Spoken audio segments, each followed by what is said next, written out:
Hi hello friends, இன்றைக்கி சம்பா ரவை வச்சு ஒரு வெஜ் பிரியாணி எப்படி செய்கிறதுன்ட்டு பார்க்கலாம். இதுக்கு தேவையான பொருட்கள், நான் நறுக்கி வச்ச வெங்காயம், ஒரு தக்காளி, புதினா, கொத்தமல்லி, கேரட், பீன்ஸ், தயிர், மிளகாய்த்தூள், சம்பா ரவை, அவ்வளோதான். இப்போது ஒரு குக்கரில் கொஞ்சமாக எண்ணெய் ஊற்றிக்கங்க. அடுத்தது பட்டை, லவங்கம் அதெல்லாம் போட்டுக்கலாம். அடுத்தது நம்ம நறுக்கி வச்ச வெங்காயத்தையும் போட்டு கூட ஒரு 2 பச்சை மிளகாவையும் போட்டு வதக்கிக்கலாம். நான் 2 வெங்காயத்தை கட் பண்ணி போட்டிருக்கிறேன். இது நல்ல ஒரு கண்ணாடி பதம் அந்த மாதிரி வந்ததுக்கப்புறமா நம்ம 1 ஸ்பூன் போல் இஞ்சி பூண்டு பேஸ்ட்டு அதையும் போட்டுக்கலாம். இஞ்சி பூண்டு பேஸ்ட் போட்டு நல்லா வதக்கி விடுங்க. அந்த இஞ்சி பூண்டுடைய அந்த ரா ஸ்மெல் அதெல்லாம் போகணும். அதனால் அது வரைக்கும் நம்ம வதக்கி விட்டுட்டே இருக்கலாம். இது காலையில் பிரேக்ஃபாஸ்ட்டாகவும் நம்ம எடுத்துக்கலாம். அடுத்தது வெயிட் லாஸ் பண்ணுறவங்களையும் இதை எடுத்துக்கலாம். இப்போது நான் ஒரு தக்காளியை இதில் போட்டிருக்கிறேன். தக்காளி நல்லா வதங்கிறதுக்காக இதில் கொஞ்சம் போல் உப்பையும் சேர்த்துக்கிறேன்.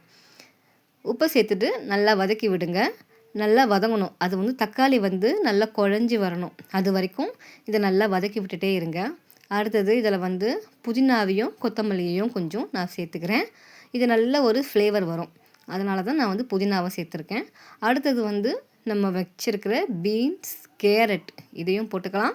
இது கூட நீங்கள் பச்சை பட்டாணி சேர்க்கணுன்னாலும் சேர்த்துக்கலாம். ரொம்ப நல்லாயிருக்கும். இப்போ இது ரெண்டுத்தையும் போட்டு நல்லா வதக்கி விட்டுடுங்க.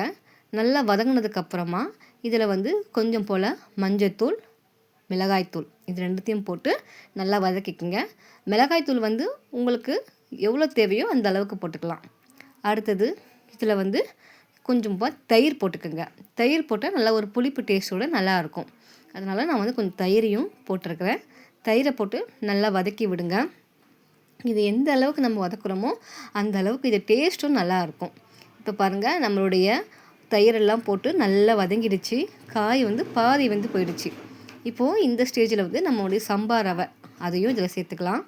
நீங்கள் எந்த கப்பில் சம்பா ரவையை எடுக்கிறீங்களோ அதே கப்பில் 3 கப் அளவுக்கு தண்ணியை விட்டுக்கோங்க. இப்போ நான் எடுத்த அதே கப்பில் 3 கப் அளவுக்கு தண்ணியை விட்டுக்கிறேன். தண்ணியை விட்டு நல்லா கலந்து விட்டுடுங்க. நல்லா கலந்து விட்டுட்டு இப்போ தண்ணியை ஊற்றிக்கலாம். நான் 1 கப்புக்கு 3 கப் அளவுக்கு தண்ணியை விட்டுறேன். தண்ணியை விட்டு குக்கரை மூடி வச்சுருங்க. இந்த ஸ்டேஜில் உப்பெல்லாம் கரெக்டாக இருக்கான்னு பார்த்துக்கோங்க. பார்த்துட்டு குக்கரை மூடி வச்சுருங்க. மூடி வச்சு ஒரு 3 விசில் விட்டு எடுத்துடலாம். அவ்வளோதாங்க, நம்மளுடைய சூப்பரான சம்பா வெஜ் பிரியாணி ரெடி ஆகிடும். நீங்களும் ட்ரை பண்ணி பாருங்கள். தேங்க்யூ ஃபார் வாட்சிங்.